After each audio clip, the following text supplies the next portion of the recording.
Hi cinema lovers. ఈరోజు మీ ముందుకి శివకార్తికేయన్, రుక్మిణి వసంత్ జంటగా నటించిన మదరాసి అనే చిత్రంపై నా వ్యక్తిగత అభిప్రాయాన్ని చెప్పడానికి వచ్చాను.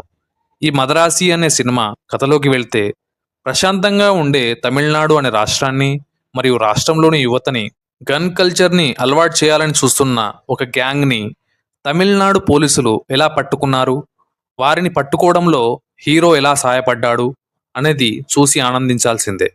నా వరకు ఈ మదరాసి అనే సినిమా ఏఆర్ మురుగదాస్కి కంబ్యాక్ సినిమా అనే చెప్పాలి. కథను రాసుకున్న విధానం, తెరపై చూపించిన విధానం మళ్ళీ పాత మురుగదాస్ని గుర్తు చేస్తాయి. శివకార్తికేయన్, మురుగదాస్, అనిరుద్ కాంబినేషన్ ఈ సినిమాకి ప్రాణం పోశారనే చెప్పాలి. హీరో పాత్రకి ఒక డిసార్డర్ ఉంటుంది.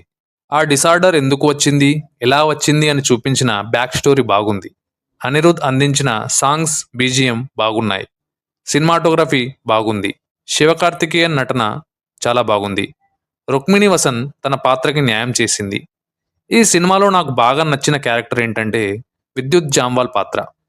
చాలా సంవత్సరాల తర్వాత విద్యుత్ జామ్వాల్ని విలన్గా చూడడం స్పెషల్ అనే చెప్పాలి. ఎందుకంటే ప్రస్తుతం విద్యుత్ జామ్వాల్ యాక్షన్ హీరోగా మంచి ఫామ్లో ఉన్నాడు. అలాంటిది తను తిరిగి విలన్గా చేయడం బాగుంది. 2012లో వచ్చిన తుపాకీ సినిమాలో విద్యుత్ విలన్గా చేశాడు. ఆ సినిమాకి కూడా ఏఆర్ మురుగదాస్ డైరెక్ట్ చేశాడు. ఈ మద్రాసి సినిమా చూస్తున్నంతసేపు నా డోపమిన్ లెవెల్స్ 3.75/5 స్టార్కి చేరుకుంది మావా.